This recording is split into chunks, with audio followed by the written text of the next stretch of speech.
आइए अब आगे बढ़ते हैं और वक्त है मैनेजमेंट से बात करने का। और आज न्यूज पर व्यूज सेगमेंट में हमारे साथ खास मैनेजमेंट जुड़ रहे हैं। जी हाँ, थर्मेक्स के एमडी और सीईओ जो कि नया जिन्होंने पदभार संभाला है, चार्ज लिया है। तो आइए उनसे करते हैं बातचीत न्यूज पर व्यूज सेगमेंट में।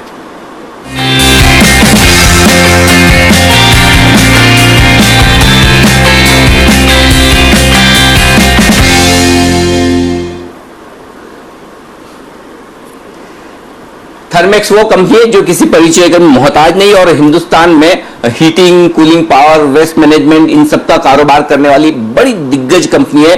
कुल मिलाकर 10 प्लांट है कंपनी के पास और जिसमें से 4 है विदेशों में। और अगर आपको लगता हो कि हिंदुस्तानी कंपनियां विदेशों में काम नहीं करती या कम करती, तो बता दूं आपको 88 देश, जी हाँ 88 कंट्रीज ऐसी हैं जहां पर थर्मेक्स का कारोबार है। तो एक ऐसी कंपनी जिस पर हिंदुस्तान गर्व कर सकता है। आइए अब स्वागत करते हैं आशीष भंडारी साहब का, जो नए सीएमडी पद का पदभार संभाल रहे हैं इस कंपनी का। भंडारी साहब, बहुत बहुत स्वागत है आपका। क्योंकि पहली बार आपसे मुलाकात हो रही है तो मैं आपका परिचय हमारे दर्शकों को दे दूं। हाल ही में भंडारी साहब ने कंपनी ज्वाइन की है, ज्वाइंट एमडी के तौर पर 2020 अप्रैल में ही, यानी कि कुछ ही महीनों पहले। और अब वो सीएमडी बन चुके हैं और जी जैसी बड़ी दिग्गज कंपनी के साथ 15 साल आपने बिताए हैं। और पढ़ाई के लिहाज से देखें तो जबरदस्त पढ़ाई की है। मुंबई से आईआईटी मुंबई से वो ग्रेजुएट होकर निकले हैं और ड्यूक यूनिवर्सिटी से एमबीए भी किया है। तो भंडारी साहब, आपका बहुत बहुत स्वागत है। एमएस उन्नीकृष्णन साहब हमारे बड़े प्रिय रहे हैं। हमने जो जिनकी जगह आपने ली, हमने उनके कई बार इंटरव्यू किया। बहुत डीप इंसाइट वो हमें लगातार ये देते भी रहे। तो आपको भी एक बार इस नए पदभार की बहुत बहुत बधाई और उम्मीद करते हैं कि आपके नेतृत्व में थर्मेक्स और ऊपर और ऊंचाइयों को छुएगा।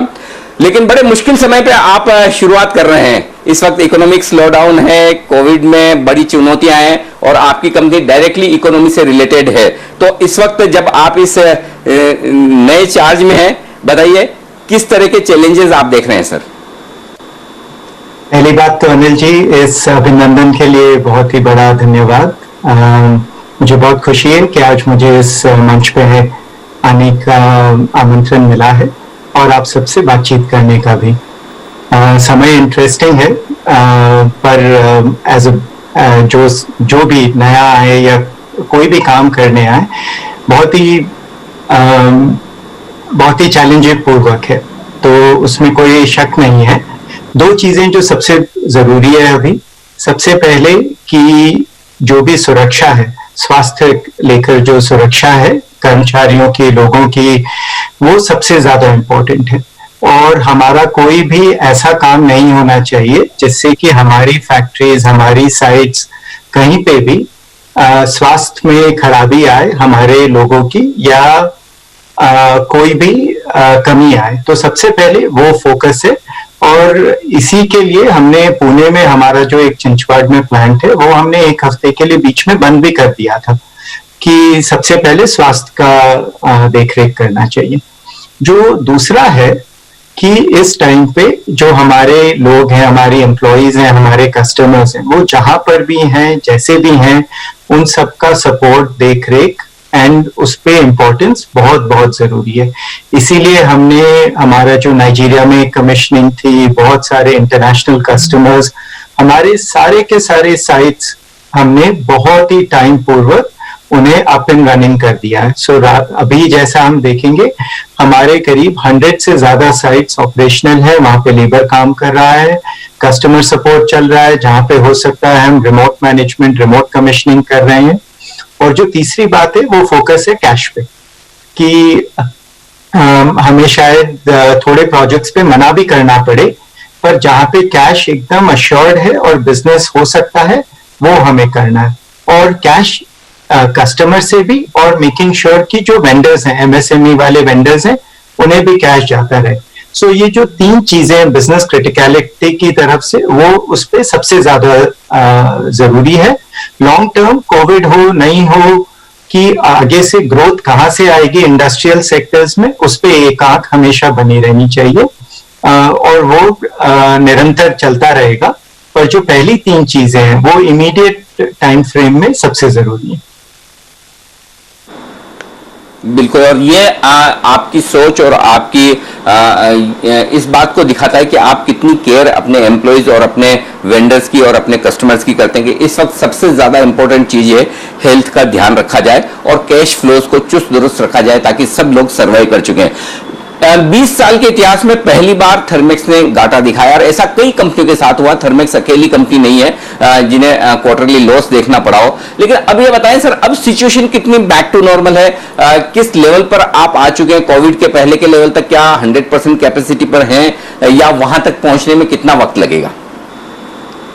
देखिए, जो पहला क्वार्टर जहां पे हमारा लॉस हुआ था उसमें अप्रैल और मई तो जैसे बिजनेस हुआ ही नहीं, तो अपने आप जो जून में थोड़ा बहुत कर पाए उसी से हुआ। एंड आई वुड से कि उसको लेते हुए कंपनी ने बल्कि काफी अच्छा परफॉर्मेंस दिया कि सिर्फ 22 करोड़ का लॉस, जबकि 2 महीने बहुत ही कम बिजनेस हुआ था। तो थोड़ी फ्लेक्सिबिलिटी, थोड़ी कैपेबिलिटी उसमें दिखाई गई।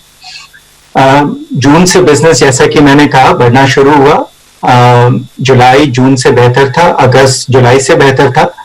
तो अब सितंबर, क्योंकि ये क्वार्टर का तीसरा महीना है, टिपिकली क्वार्टर का सबसे बड़ा महीना होता है, बहुत कुछ इस पे डिपेंड करता है और आशा है कि ऐसी चीजें बढ़ती रहेंगी।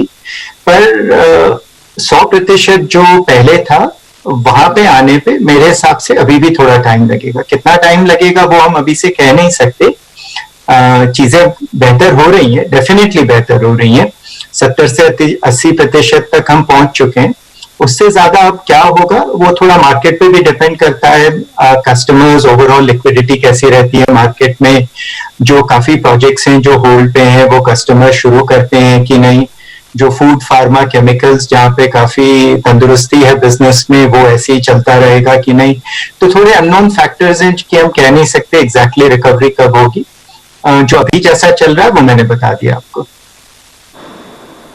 जी भंडारी साहब, एक आपसे बात पूछना चाहता हूँ, वो सवाल का जवाब आप चाहे अगर ना भी दे सकेंगे क्योंकि इंटरनल चीज हो सकती है आपकी कंपनी की। आमतौर पर जब नया मैनेजमेंट आता है ना तो कुछ वो बड़े टारगेट्स, 2 साल, 5 साल, 10 साल का विजन लेकर आता है कि मैं कंपनी को यहाँ पहुंचाना चाहता हूँ। आई एम श्योर ऐसा कुछ आपने भी बनाया होगा अपने लिए, कंपनी के लिए, अपने साथ में आपके जो काम करने वाले सारे सबॉर्डिनेट्स हैं और सारे सहयोगी उनके लिए। क्या ऐसा कुछ प्लान किया है आपने थर्मेक्स के लिए? अगर आप शेयर कर सके तो सर। देखिए, काफी चीजें हैं जो धीरे धीरे शेयर करेंगे। तो और अभी अभी मैंने 2 हफ्ते ही हुए हैं कि मैनेजिंग डायरेक्टर का पद संभाला है और मैं कंपनी में सिर्फ 5 महीने से हूँ। तो थोड़ा टाइम दीजिए आपके प्रश्न का डिटेल में आंसर करने का। पर ये मैं कह सकता हूँ कि थर्मैक्स के लिए लॉन्ग टर्म भी कहाँ से अब ग्रोथ आएगी, और थर्मैक्स ही नहीं, काफी इंडस्ट्रियल कंपनीज की ये चैलेंज है भारत में अभी, और थोड़ी कोविड के पहले से भी ये चैलेंज थी। तो वो प्रश्न हमारे सामने है और उस प्रश्न के 2-3 स्तंभ हैं जो कि आंसर में किए जा सकते हैं।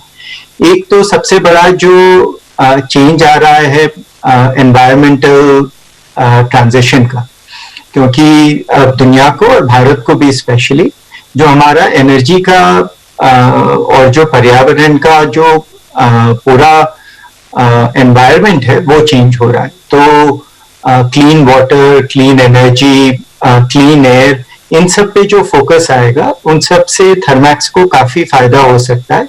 एंड उसके लिए हमें थोड़े से नए प्रोडक्ट्स, नई कैपेबिलिटीज ऐड करनी पड़ेंगी। उस सब पे काफी फोकस रहेगा हमारा।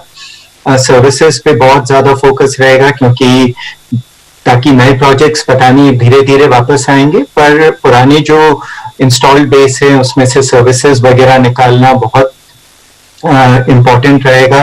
और तीसरी बात, जो हमारा इंटरनेशनल बिजनेस है जहाँ पे हमने काफी बड़ा प्लेटफॉर्म डेवलप किया है, वो हमें अब मोनेटाइज करना पड़ेगा। काफी कंट्रीज में हमें जैसे थर्मैक्स को साउथ ईस्ट एशिया की कंपनी जैसे बन के तरक्की करनी पड़ेगी। इन सब के थ्रू काफी अपॉर्चुनिटी है, काफी बढ़ोतरी भी मिल सकती है इस एनवायरनमेंट में। और जहां जहां पे जरूरत है, जैसे डिजिटल, हमारा केमिकल्स बिजनेस, सर्विसेज बिजनेस, वहां हम कोविड के टाइम पे भी इन्वेस्टमेंट करते रहेंगे। ठीक बात है। तो ये है आपके लिए पूरा प्लान। और आगे चलते हुए आशीष भंडारी साहब हमें और विस्तार से बातचीत भी करेंगे। जिस तरह से थर्मेक्स के प्रमोटर्स और MS उन्नीकृष्णन साहब ने इस कंपनी को इन ऊंचाइयों तक पहुंचाया है, भंडारी साहब हम उम्मीद करते हैं कि आपके नेतृत्व में कंपनी और ज्यादा बेहतर और ज्यादा अच्छा प्रदर्शन करती हुई दिखेगी। और साथ ही एक चीज के लिए आपको और बधाई देना चाहता हूं जाने से पहले, वो ये कि आप IIT मुंबई से ग्रेजुएट हैं, ड्यूक यूनिवर्सिटी से अच्छी खासी पढ़ाई करके आए, MBA करके आए, हिंदुस्तान में रहे, लेकिन उसके बावजूद इंग्लिश के बजाय आपने बहुत ही शुद्ध और बेहतरीन हिंदी बोलने की कोशिश ही नहीं की, बल्कि उसमें कामयाब भी हुए हैं। बहुत ही बेहतरीन आपने हिंदी बोली है, उसके लिए भी मैं आपको कॉम्प्लीमेंट करना चाहता हूँ। आमतौर पर कॉर्पोरेट से इतनी अच्छी हिंदी सुनने को हमें कम मिलती है, कोशिश बहुत करते हैं, लेकिन आपने वाकई में कमाल करके भी दिखाया। तो भंडारी साहब बहुत बहुत शुक्रिया आज हमारे लिए वक्त निकालने के लिए। सर अनिल जी धन्यवाद। मेरी माँ हिंदी की टीचर थी, तो वो मेरी अभी भी हिंदी सुन के बोलेंगी आशीष तुम मुझसे बेहतर कर सकते हो। तो कोशिश यही रहेगी, जैसे मिलते रहेंगे हिंदी भी बेहतर। क्या बात है। धन्यवाद। चलिए, एक बात आप में और मुझ में एक और कॉमन निकली कि मेरी मदर भी टीचर रही है, और आपको और मेरी मदर को दोनों को बिलेटेड टीचर्स डे की शुभकामनाएं एक बार फिर से, चूंकि शनिवार को टीचर्स डे गया है। आशीष जी बहुत बहुत शुक्रिया और wish you all the best. आपकी ये नई इनिंग बेहद दमदार हो, बहुत अच्छी हो, ऐसी हमारी शुभकामनाएं। आइए आगे बढ़ते हैं और अब शो का समापन करने का वक्त है। हमारे सभी एक्सपर्ट से लेंगे विदा। पुनः